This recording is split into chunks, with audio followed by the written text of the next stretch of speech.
Yusuf chambers. আর আজকে আমাদের অনুষ্ঠানে আলোচনার টপিক কিয়ামুল লাইল, রাতের নামাজ। আসসালামু আলাইকুম। ওয়ালাইকুম আসসালাম রহমতুল্লাহ বারাকাতুহু। আপনার কাছে পরের প্রশ্নটা হলো নামাজের দৈর্ঘ্য নিয়ে।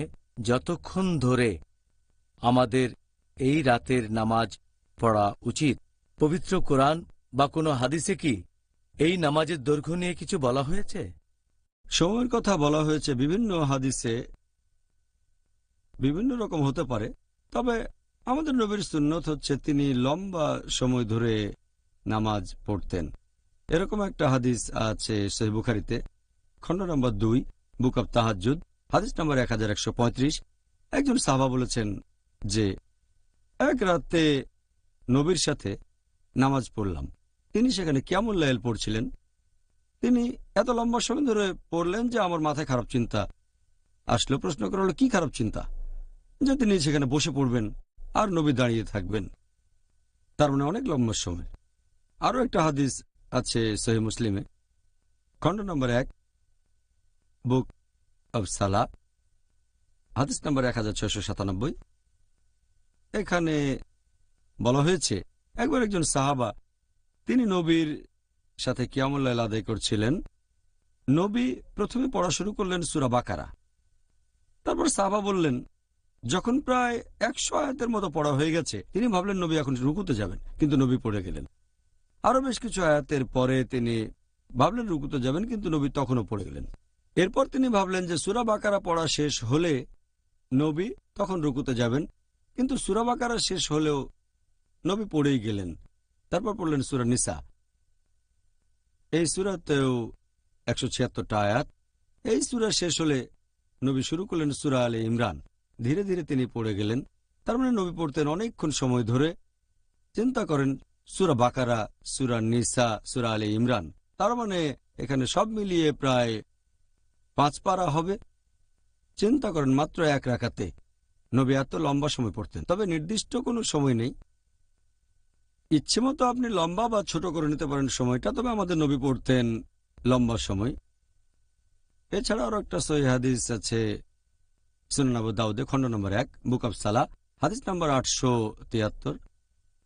আমাদের নবী একজন সাহাবা বলেছেন, যখন আমাদের নবী কিয়ামুল লাইল আদায় করতেন, সেখানে তিনি সূরা ফাতিহার পরে হয়তো পড়লেন সূরা বাকারা। তারপর তিনি গেলেন রুকুতে গেলেন, আর রুকুতে তিনি থাকলেন যতক্ষণ দাঁড়িয়ে সূরা পড়েছেন। তারপর তিনি উঠলেন, মাথা সোজা করলেন, আর তিনি ততটা সময় ধরে দাঁড়িয়ে থাকলেন যতটা সময় তিনি রুকুতে ছিলেন। তারপর গেলেন সিজদায়, আর নবী তখন দোয়া পড়েছেন, যেমন সুবহান রাব্বিয়াল আযীম। এটা রুকুতে, সকল প্রশংসা আল্লাহর। সিজদায় বলেছেন সুবহান রাব্বিয়াল আলা, সকল প্রশংসা আল্লাহর যিনি সবার উপরে। তারপরে তিনি সিজদায় ততক্ষণ থাকলেন যতক্ষণ ধরে তিনি দাঁড়িয়েছিলেন, এবং 2 সিজদার মাঝেও ততক্ষণ ছিলেন যতক্ষণ তিনি সিজদায় ছিলেন। তার মানে এইভাবে নামাজে কিয়াম, তারপর রুকুর পরে উঠে দাঁড়ানো, সিজদা, তারপর 2 সিজদার মাঝে বসে থাকা, এই সবগুলো পজিশনে নবী সময় নিতেন অনেক লম্বা। তার মানে কিয়ামুল লাইল ছিল অনেক লম্বা। আরও একটা হাদিস আছে সহিহ মুসলিমে, খণ্ড নম্বর 4, হাদিস নম্বর 6774, হযরত আয়েশা রাদিয়াল্লাহু আনহা তিনি বলেছেন যে নবী যখন কিয়ামুল লাইল পড়তেন, রাতের নামাজ, তিনি এত লম্বা সময় ধরে দাঁড়িয়ে থাকতেন যে তার পা তখন ফুলে যেত। তখন তার স্ত্রী হযরত আয়েশা রাদিয়াল্লাহু আনহা, আল্লাহ তাকে শান্তিতে রাখুন, তিনি বলতেন, আপনার অতীত আর ভবিষ্যতের সব পাপই ক্ষমা করা হয়েছে, তাহলে এত ক্ষমা প্রার্থনা করছেন কেন, এতক্ষণ ধরে নামাজ পড়ছেন কেন? নবী তখন বলতেন, আমার কি আল্লাহ তাআলার কাছে কৃতজ্ঞ থাকা উচিত না? নবী এভাবে তার কৃতজ্ঞতা জানাতেন। তাহলে নবী নামাজ পড়তেন লম্বা সময় ধরে, তাই কিয়ামুল লাইল যত লম্বা সময় পড়বেন ততই ভালো।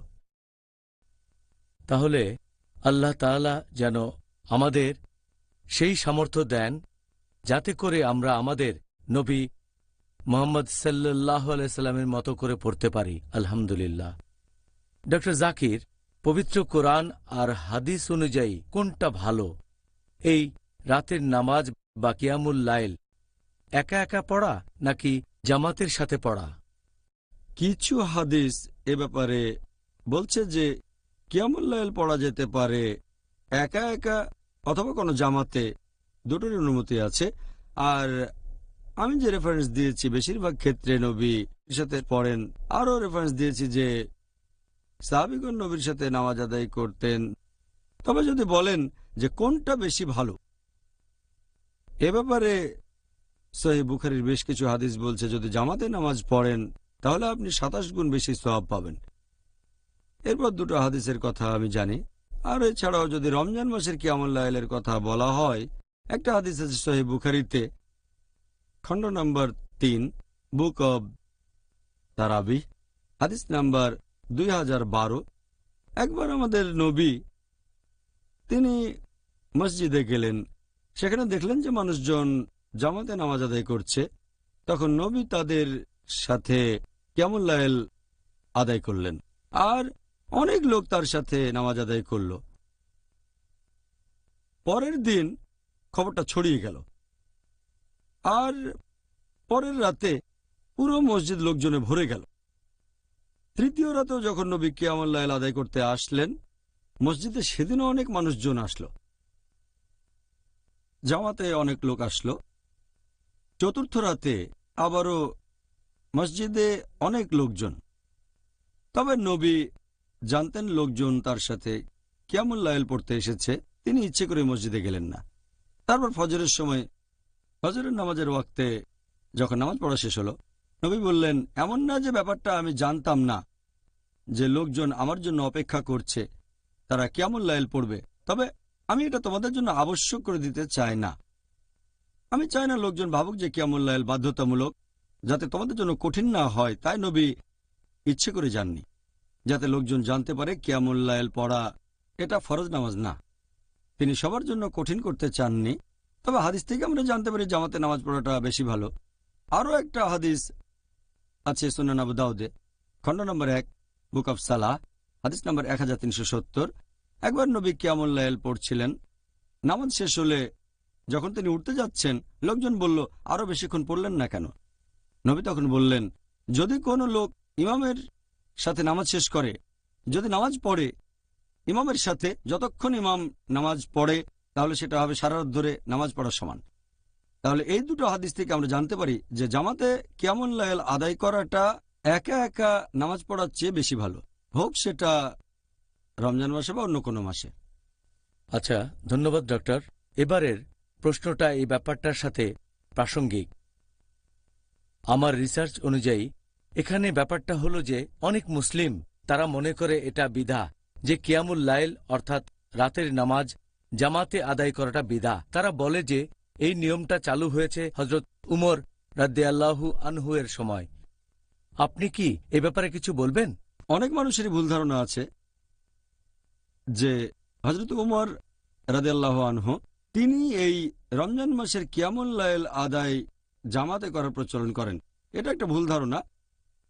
তবে সত্যি বলতে তিনি নবীর সুন্নতকে পুনরুজ্জীবিত করেছেন। এই কথা আগে বলেছি। হাদিসটা আছে সহিহ বুখারীতে, খণ্ড নম্বর 3, বুক অব তারাবি, হাদিস নম্বর 2012, যে নবী কিয়ামুল লাইল পড়িয়েছেন, লোকজন জামাতে যোগ দিয়েছে, নবী অনুমতি দিয়েছেন। এর পরের রাতে পুরো মসজিদ ভর্তি হয়ে গেল, তৃতীয় রাতে লোকজন ভর্তি হয়ে গেল, চতুর্থ রাতে ইচ্ছে করে আসলেন না। এই হাদিস থেকে আমরা জানতে পারি এটা আমাদের নবী শুরু করেছিলেন, আমাদের নবীর সুন্নত। তবে হযরত আবু বকর রাদিয়াল্লাহু আনহুর সময়ে খুব কম লোক জামাতে নামাজ পড়ত। এমনকি হযরত ওমর রাদিয়াল্লাহু আনহুর খিলাফত শুরুর দিকেও অবস্থাটা এরকমই ছিল। এরকম একটা হাদিস আছে সহিহ বুখারীতে, খণ্ড নম্বর 3, বুক অব তারাবি, হাদিস নাম্বার 2010। একজন সাহাবা বলেছেন, একবার তিনি উমর রাদিয়াল্লাহু আনহুর সাথে একটা মসজিদে গেলেন। উমর দেখলেন লোকজন নামাজ পড়ছে একা একা, আর কিছু লোক নামাজ পড়ছে ছোট জামাতে। তখন হযরত ওমর রাদিয়াল্লাহু আনহু সবাইকে একত্রিত করলেন আর বললেন একটা জামাতে নামাজ আদায় করতে। তারপর তিনি উবাই ইবনে কাইব রাদিয়াল্লাহু আনহুকে সেই নামাজের ইমামতি করার দায়িত্ব দিলেন। সবাই তার পেছনে নামাজ পড়ল। কয়েকদিন পরে তিনি আবার মসজিদে এসে দেখলেন যে লোকজন একটা জামাতে নামাজ পড়ছে। তিনি মন্তব্য করলেন, এখন পড়ার চেয়ে লোকজন ঘুমানোর সময় নামাজ পড়াটা আরো বেশি ভালো। তারা ঈশার নামাজের পরপরই এটা পড়তেন, কথা আগে বলেছি। তাহলে রমজান মাসে কিয়ামুল লাইল আদায় করা, লোকে বলে তারাবি, এটা রাতের শেষ তৃতীয়াংশে করা বেশি ভালো, তবে আগে আদায় করলে কোনো সমস্যা নেই। এবার আপনার প্রশ্নে আসি, এটা একটা সুন্দর বিদা। লোকজন এই কথাটা ভুল বুঝে, বলে যে ও বিদা ভালো হতে পারে। ইসলামিক শরিয়া অনুযায়ী বিদা মানে ধর্মে কিছু নতুন সংযোজন। তবে এখানে হযরত ওমর রাদিয়াল্লাহু আনহু ধর্মে নতুন কিছু সংযোজন করেননি। বিদা বা নতুন সংযোজনের মধ্যে কোনো ভালো কিছু নেই। আর এরকম একটা হাদিস আছে সহিহ মুসলিমে খণ্ড নম্বর 1 হাদিস নম্বর 1885, যে ধর্মের মধ্যে নতুন সংযোজন ভুল পথে নিয়ে যায়। এছাড়া আরেকটা হাদিস আছে, সব নতুন সংযোজন দোজখের দিকে নিয়ে যায়। তাহলে সব বিদা খারাপ। এই হাদিসের ভিত্তিতে ওমর রাদিয়াল্লাহু আনহু বলেছেন যে এটা সুন্দর বিদা। তাই লোকজন বলে বিদা ভালো হতে পারে, খারাপ হতে পারে। ভালোটা হলো ঠিক আছে। তিনি এখানে বিদা বলতে শাব্দিক অর্থটা বুঝিয়েছেন, এটার ধর্মীয় অর্থ বোঝাননি। কারণ শাব্দিক দিক থেকে বিদা মানে যে জিনিসটা নতুন। সে সময় লোকে জামাতে নামাজ পড়তো না। তিনি তাদেরকে নবী মুহাম্মদ সাল্লাল্লাহু আলাইহি ওয়াসাল্লামের সুন্নত মনে করিয়ে দিলেন। এভাবে তিনি আবার নবীর সুন্নতে ফিরে গেলেন। তবে সেটাকে শাব্দিকভাবে বিদা বলা যায়, কারণ জিনিসটা নতুন। তার মানে এই না যে হযরত ওমর রাদিয়াল্লাহু আনহু ধর্মে নতুন কিছু এনেছেন। তিনি মানুষকে নবীর সুন্নতে ফিরিয়ে নিয়ে গেছেন। যেমন ধরেন, একটা শহরে গেলাম যেখানে মানুষজন গোড়ালির নিচে প্যান্ট পরে, আর আমি যদি বলি যে গোড়ালির উপরে প্যান্ট পরা নবীর সুন্নত, এটা তখনকার জন্য বিদা, কারণ লোকজনের কাছে এটা নতুন, তারা এ সম্পর্কে জানতো না। তাহলে সে সময়ের জন্য বিদা, কিন্তু এটা নবীর সুন্নতে ফিরে যাচ্ছে, গোড়ালির উপরে প্যান্ট পরা। লোকজন উমর রাদিয়াল্লাহু আনহুর এই মন্তব্যটাকে ভুল বোঝে। এটা সেই সময়, স্থান এবং লোকজনের জন্য নতুন ছিল, তবে আসলে নবীর সুন্নতে ফিরে যাচ্ছে। ব্যাপারটা এমন না যে উমর রাদিয়াল্লাহু আনহু এটা নতুন বানিয়েছেন। তিনি লোকজনকে বলেছেন যে নবী এমনটাই করতেন। এরকম আরো উদাহরণ আছে। অনেক মুসলিম সাময়িকভাবে তারা বিয়ে করত। মুসলিমদের মধ্যে কিছু গ্রুপ এমন কাজ করত। নবী এটাকে নিষিদ্ধ করেছেন। হযরত ওমর রাদিয়াল্লাহু আনহু এই ব্যাপারটা জানতেন, আর তাবুকের 7ম হিজরির সময় তিনি বললেন এটা ভুল, আর লোকজন ভাবল তিনি নিয়ম করেছেন। তিনি জানতেন এটা নবী হারাম বলেছেন। সাময়িকভাবে বিয়ে, এটাকে বলা হয় মুতা। উমর নতুন করে সুন্নত চালু করেছেন, যেগুলো খুব কম মানুষ জানত। আর তিনি জানতেন যে আমাদের নবী বলেছেন মুতা বিয়ে করাটা হারাম। লোকজন ভাবল তিনি নিয়ম করেছেন, ধর্মে নতুন এনেছেন। আসলে তিনি নবীর সুন্নতে ফিরে গেছেন। আশা করি পরিষ্কার হয়েছে। ও জাযাকাল্লাহ খায়ের ডক্টর জাকির। ডক্টর জাকির, এবারে আমি আপনাকে মুসলিমদের খুব কমন একটা মতবিরোধের ব্যাপার নিয়ে প্রশ্ন করব। এই পবিত্র রমজান মাসের সময় আমরা মুসলিমরা ঠিক কত রাকাত নামাজ আদায় করব তারাবিতে বা কিয়ামুল লাইলে বা রাতের নামাজে? এটা কি 8 রাকাত নাকি 20 রাকাত হবে? আমাদের নবী মুহাম্মদ সাল্লাল্লাহু আলাইহি ওয়াসাল্লাম বলেছেন, এটা আছে সহিহ বুখারীতে খণ্ড নম্বর 1 বুক অব সালাহ হাদিস নম্বর 472। তিনি বলেছেন যে এক লোক জিজ্ঞেস করলো যে কিয়ামুল লাইল কিভাবে পড়তে হবে। নবী বললেন, তোমার কিয়ামুল লাইল পড়া উচিত 2 রাকাত করে, তারপরে 2 রাকাত, তারপর 2 রাকাত, আবারও 2 রাকাত, এভাবে চলতেই থাকবে। আর যখন মনে হবে যে ভোর হয়ে যাচ্ছে, তখন 1 রাকাত করে। তাহলে সব রাকাত হয়ে যাচ্ছে বেতর, তার মানে বেজোড়। আপনি যত খুশি পড়তে পারেন। শেষের দিকে পড়বেন 1 রাকাত করে, তার মানে বেজোড়, তখন সবগুলো বেজোড় রাকাত। তাহলে নামাজের রাকাতের সংখ্যা নিয়ে যদি বলতে হয়, আপনি যত রাকাত খুশি পড়তে পারেন। তবে নবী মুহাম্মদ সাল্লাল্লাহু আলাইহি সাল্লামের নামাজ পড়া নিয়ে যদি বলতে হয়, এটার উল্লেখ আছে সহিহ বুখারীতে খণ্ড নম্বর 2 বুক অব তাহাজ্জুদ হাদিস নাম্বার 1147। হযরত আয়েশা রাদিয়াল্লাহু আনহা তিনি বলেছেন যে নবী যখন রমজান মাসে কিয়ামুল লাইল আদায় করতেন, সবসময় 11 রাকাত করে তিনি নামাজ পড়তেন, 11 রাকাতের বেশি না। আর তিনি এটা অন্যান্য মাসেও করতেন। জাকির, এবারে আমি আপনাকে মুসলিমদের খুব কমন একটা মতবিরোধের ব্যাপার নিয়ে প্রশ্ন করব। এই পবিত্র রমজান মাসের সময় আমরা মুসলিমরা ঠিক কত রাকাত নামাজ আদায় করব তারাবিতে বা কিয়ামুল লাইলে বা রাতের নামাজে? এটা কি 8 রাকাত নাকি 20 রাকাত হবে? আমাদের নবী মুহাম্মদ সাল্লাল্লাহু আলাইহি ওয়াসাল্লাম বলেছেন, এটা আছে সহিহ বুখারীতে খণ্ড নম্বর 1 বুক অব সালাহ হাদিস নম্বর 472। তিনি বলেছেন যে এক লোক জিজ্ঞেস করলো যে কিয়ামুল লাইল কিভাবে পড়তে হবে? নবী বললেন, তোমার কিয়ামুল লাইল পড়া উচিত 2 রাকাত করে, তারপরে 2 রাকাত, তারপর 2 রাকাত, আবারও 2 রাকাত, এভাবে চলতেই থাকবে। আর যখন মনে হবে যে ভোর হয়ে যাচ্ছে তখন 1 রাকাত করে। তাহলে সব রাকাত হয়ে যাচ্ছে বেতর, তার মানে বেজোড়। আপনি যত খুশি পড়তে পারেন। শেষের দিকে পড়বেন 1 রাকাত করে, তার মানে বেজোড়, তখন সবগুলো বেজোড় রাকাত। তাহলে নামাজের রাকাতের সংখ্যা নিয়ে যদি বলতে হয়, আপনি যত রাকাত খুশি পড়তে পারেন। তবে নবী মোহাম্মদ সাল্লাল্লাহু সাল্লামের নামাজ পড়া নিয়ে যদি বলতে হয়, এটার উল্লেখ আছে সহিহ বুখারীতে, খণ্ড নম্বর 2, বুক অব তাহাজ্জুদ, হাদিস নাম্বার 1147।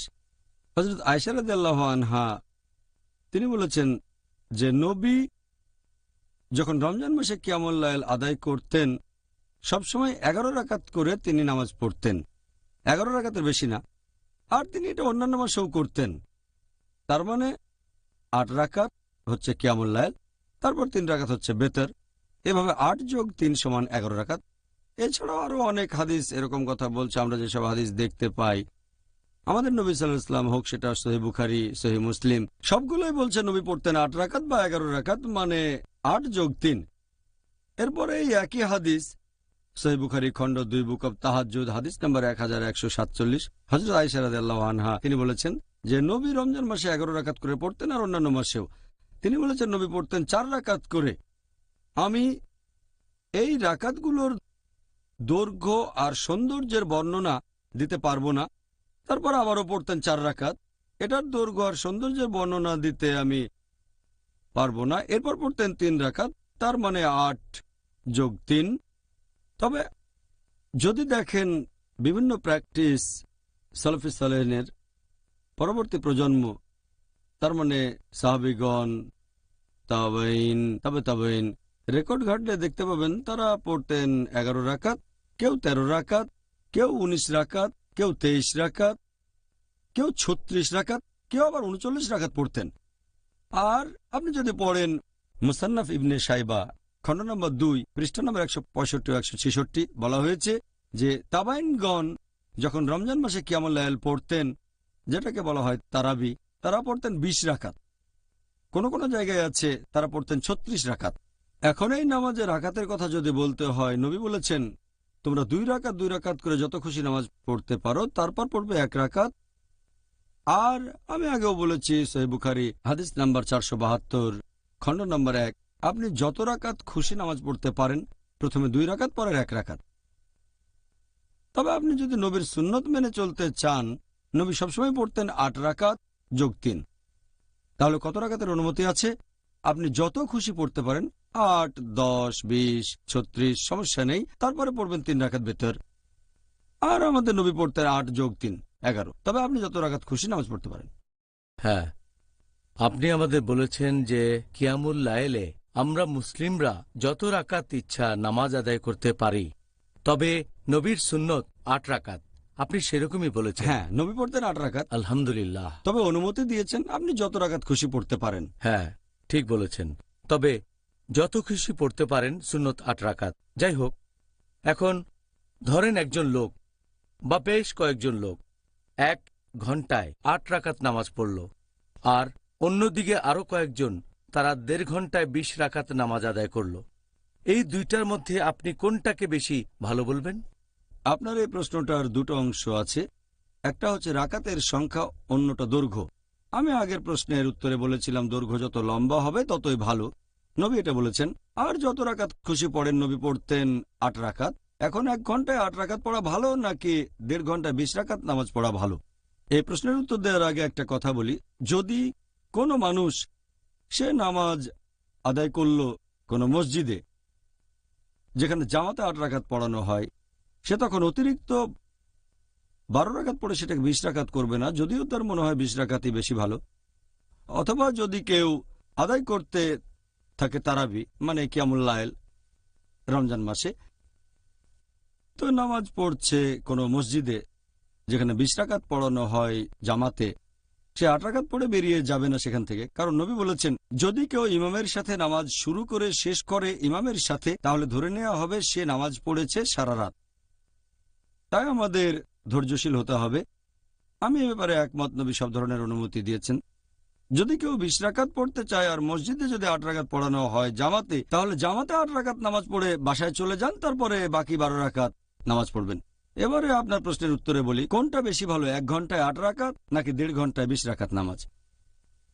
এখানে আমি যেটা বলতে পারি, আমাদের নবীর নির্দেশ সেটা হচ্ছে যত রাকাত খুশি আপনি নামাজ পড়তে পারেন, আর দৈর্ঘ্যটা যদি লম্বা হয় তাহলে ভালো।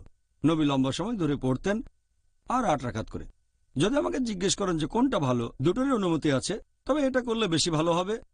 যদি একই সময় ধরে পড়া হয় 8 রাকাত নামাজ, একই সময়ে 8 রাকাত নামাজ, সেটা হতে পারে 2 বা 3 ঘন্টা। তাহলে যদি বলেন 1 ঘন্টায় 8 রাকাত ভালো নাকি 20 রাকাত পড়া ভালো, আমি বলবো 1 ঘন্টায় 8 রাকাতই ভালো। তবে এখানে আপনার প্রশ্ন ছিল 1 ঘন্টায় 8 রাকাত নাকি 1.5 ঘন্টায় 20 রাকাত নামাজ। আমি বেছে নেব 1.5 ঘন্টায় 20 রাকাত নামাজ, কারণ নবীর নির্দেশ সময়টা লম্বা হলে ভালো, সেটা মেনে চলছেন। এছাড়াও নবী বলছেন যত রাকাত খুশি নামাজ পড়তে পারো, তাই আমি বলবো 1.5 ঘন্টায় 20 রাকাত নামাজ 1 ঘন্টায় 8 রাকাতের চেয়ে অনেক বেশি ভালো হবে। আর হারামাইন শরীফ এটাই দেখা যায়, 20 রাকাত নামাজ পড়ানো হয়, তবে আনুমানিক 2 ঘন্টা সময় ধরে। অনেক মসজিদে পড়ানো হয় 8 রাকাত, সময়টাও বেশ কম থাকে। তবে 2 হারমাইন শরীফে মক্কা এবং মদিনায় মাশাআল্লাহ লম্বা সময় ধরে পড়ানো হয়। আর হারমাইন শরীফে অনেক গুণ বেশি সওয়াব, মসজিদে নববীতে পড়লে 1000 গুণ, আর মক্কার মসজিদে হারামে 1 লক্ষ গুণ বেশি সওয়াব সুবহানাল্লাহ। পাবেন। অবশ্যই। অনেক ধন্যবাদ ডক্টর জাকির, আপনি খুব সুন্দরভাবে এই প্রশ্নের উত্তর দিলেন। আশা করছি আজকে আমাদের দর্শক ভাই বোনেরা এই কিয়ামুল সম্পর্কে জানতে পেরে যথেষ্ট উপকারী হয়েছেন। মানে রাতের নামাজ এই পবিত্র রমজান মাসে, আলহামদুলিল্লাহ। আর আশা করছি আমরা সবাই এই রাতের নামাজের সব উপকারগুলো নিতে পারবো আর রমজান মাসে সেগুলো প্রয়োগ করতে পারবো ইনশাআল্লাহ। জাযাকাল্লাহ খায়ের।